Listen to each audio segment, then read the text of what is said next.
आज हम सीखेंगे एडजस्टमेंट ऑफ कैपिटल के केस सेकंड का एक कंप्लीट मेडिकल। यहाँ दो पार्टनर्स हैं, सहज एंड निमिष, जिनकी रेशियो है 2:1। एंड नेक्स्ट उसने न्यू पार्टनर को एडमिट किया जिसका नाम है गौरी एंड उसका शेयर है 1/3 and she brought her share of goodwill in cash. Goodwill एक कह दी अपने कैश की फॉर्म में एंड प्रोपोर्शनल कैपिटल। उसके बाद नेक्स्ट आपको बैलेंस शीट गिवन है एंड लास्ट आपको गिवन है कुछ एडजस्टमेंट्स। फर्स्ट एडजस्टमेंट है कि आपने रिड्यूस कर दिया है स्टॉक की वैल्यू बाय 5000 से। इट मीन्स आपका स्टॉक कम हो गया तो स्टॉक को हम टिक लगा लेंगे। नेक्स्ट की depreciate furniture by 10% and appreciate machinery by 5%। यहाँ फर्नीचर और मशीन की एडजस्टमेंट है तो दोनों को टिक लगाएंगे बैलेंस शीट में। थर्ड है कि 3000 of debtors proved bad a provision of 5% was to be created on sundry debtors for doubtful debts. कि आपके डेटर्स से लिंक एक प्रोविज़न है तो हम वहाँ पे टिक लगाएंगे। उसके बाद लास्ट में आपको गिवन है गुडविल ऑफ द फर्म 45,000। ठीक है, लास्ट में आपको बोला है कि रिवैल्यूएशन काउंट बनाओ, पीसी एंड बैलेंस शीट बनाओ। सबसे पहले हम बनाएंगे रिवैल्यूएशन काउंट। बट उसके पहले देखिए इस समय आपको कैसे पता लगता है आपको एक लॉन्ग न्यूमेरिकल में कि आपका एडजस्टमेंट ऑफ कैपिटल का केस फर्स्ट है केस सेकंड है। देखिए जैसे कि मैंने पहले बताया था कि जो केस सेकंड होता है उसमें आपको न्यू पार्टनर की कैपिटल नहीं गिवन होती। जैसे कि इस कंप्लीट न्यूमेरिकल में आपको न्यू पार्टनर की कैपिटल ना तो ऊपर गिवन है ना ही नीचे गिवन है। यहाँ सिर्फ इतना कहा है कि वो अपनी प्रोपोर्शनल कैपिटल लेके आएगा। ठीक है, कि अपनी हिस्से की इस प्रोपोर्शन के इक्वल वो अपनी कैपिटल कॉन्ट्रीब्यूट करेगा। तो ये इसी से आपको पता लगता है कि आपका केस सेकंड है। अब देखिए अब आपका रिड्यूस हो गया स्टॉक 5000 के साथ, तो ये 5000 आएगा आपके टू साइड। ठीक है, टू स्टॉक अकाउंट रिवैल्यूएशन के साथ ही इसका दूसरा इफेक्ट जाएगा बैलेंस शीट में। यहाँ स्टॉक 50,000 माइनस 5,000 नेट अमाउंट आपकी 45,000 आई। उसके बाद आपको गिवन है कि डेप्रिसिएट किया आपने फर्नीचर बाय 10%। ठीक है, कि आपने 10% से फर्नीचर कम कर दिया। फर्नीचर की वैल्यू थी 80,000, इसको 10% करेंगे तो वो आएगा आपका 8,000। अगेन आपका लॉस हुआ तो टू फर्नीचर अकाउंट 8,000 एंड इसका सेकंड इफेक्ट जाएगा आपकी बैलेंस शीट में। टोटल था 80,000, उसमें 8,000 अब माइनस हो गया तो बचे कितने 72। ये आपकी बैलेंस शीट में शो होंगे। उसके बाद नेक्स्ट कि and appreciate machinery by 5%। Again appreciate का मतलब होता है कि आपने वैल्यू इंक्रीज़ करी। ठीक है, तो आपकी जो मशीन की वैल्यू थी वो थी 1,20,000। इसका जब आप 5% करेंगे तो वो आपका आएगा 6,000। ठीक है, तो ये आपका आएगा bye side bye machinery account 6,000 and इसका दूसरा इफेक्ट जाएगा आपकी बैलेंस शीट में। मशीनरी 1,20,000 पहले था, 6,000 अब इंक्रीज़ हो गया तो नेट वैल्यू कितनी शो होगी 1,26,000।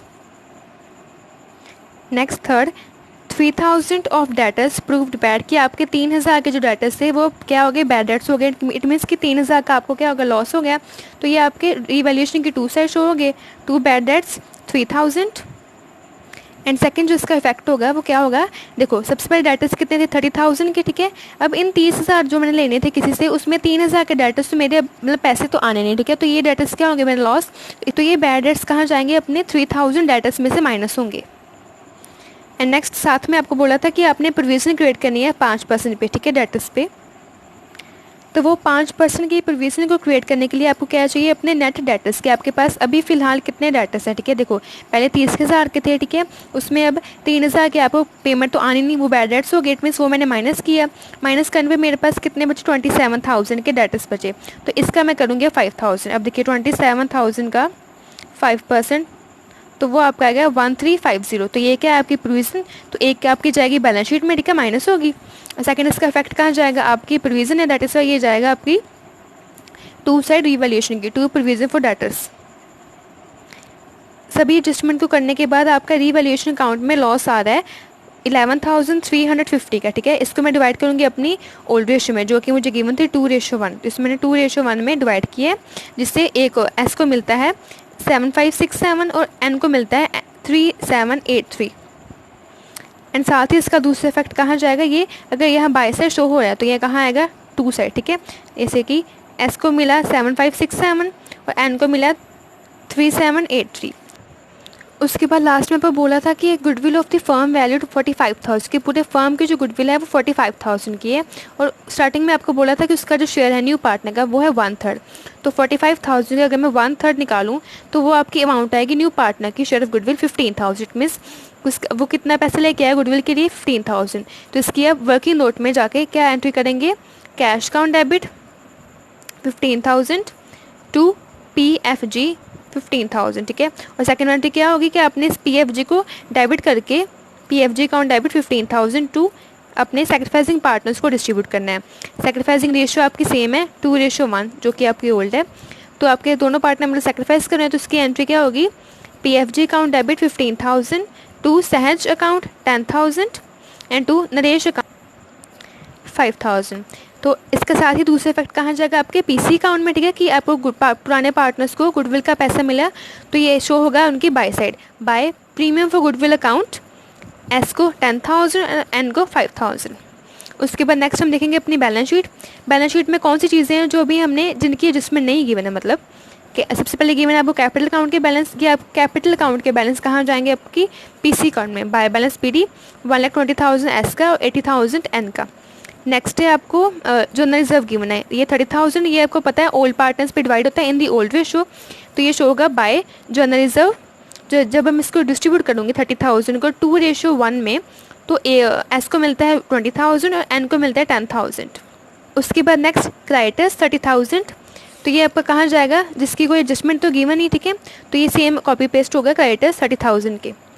एंड लास्ट में आपको गिवन था एम्प्लॉयर प्रोविडेंट फंड, ये आपको पता है ये जो फंड होता है ये एम्प्लॉयर्स के लिए होता है, तो ये पार्टनर्स में डिस्ट्रीब्यूट नहीं होता, तो ये 40,000 कंप्लीट का कंप्लीट आपकी न्यू बैलेंस शीट में शो होगा।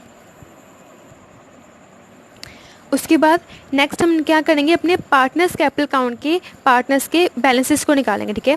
जैसे कि सहज के पास कितना बैलेंस है क्रेडिट साइड में 1,50,000 और डेबिट साइड में कितना है 7,567, ठीक है। दोनों को जब मैं माइनस करूँगी तो उसका लास्ट का बैलेंस क्या बचेगा, टू बैलेंस CD, जो कि बैलेंस की फिगर आएगी, ये क्या है, सहज की बैलेंस की फिगर आ रही है 1,42,433 एंड निमेश की 91,217। तो हमने ओल्ड पार्टनर्स के जो बैलेंस है वो तो हमने निकाल लिया, बट जो न्यू पार्टनर उनका तो आपको कितना कैपिटल गिवन है, ठीक है, कि कितने पैसा वो लेके आए अपनी कैपिटल के लिए, ये तो गिवन नहीं है, तो ये हमें फाइंड आउट करना है। तो उसके हमें क्या चाहिए, अपने पुराने पार्टनर्स की बैलेंस CD जो कि हमने निकाली है। तो ये हम सबसे पहले क्या करेंगे, इन दोनों को ऐड करेंगे। वर्किंग नोट में हम शो करेंगे अपनी वर्किंग।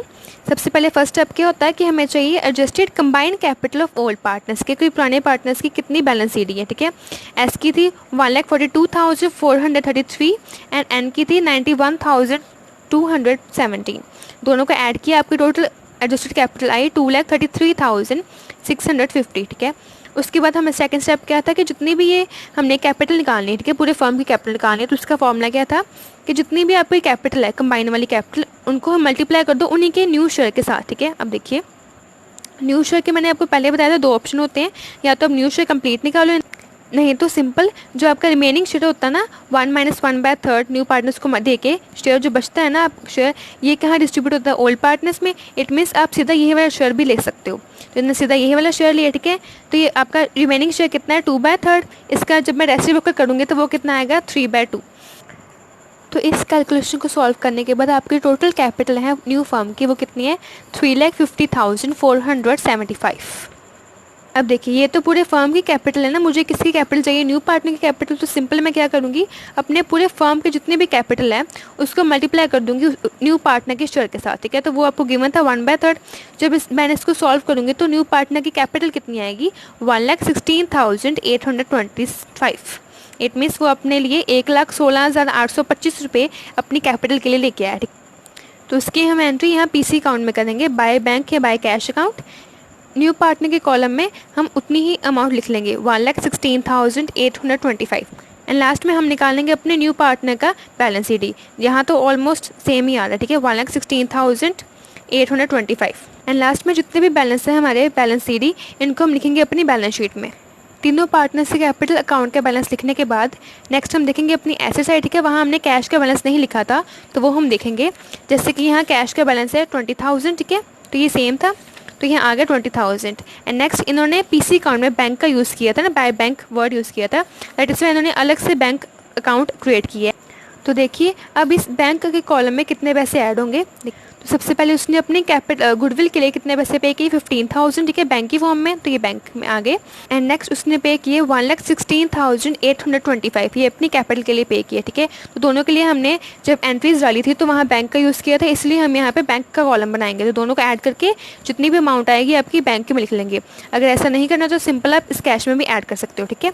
लास्ट में हम करेंगे टोटल, जो कि हमारा टोटल दोनों साइड सेम आ रहा है 4,20,000 475, ठीक है। इट मीन्स आपका जो न्यूमेरिकल है वो कंप्लीट है।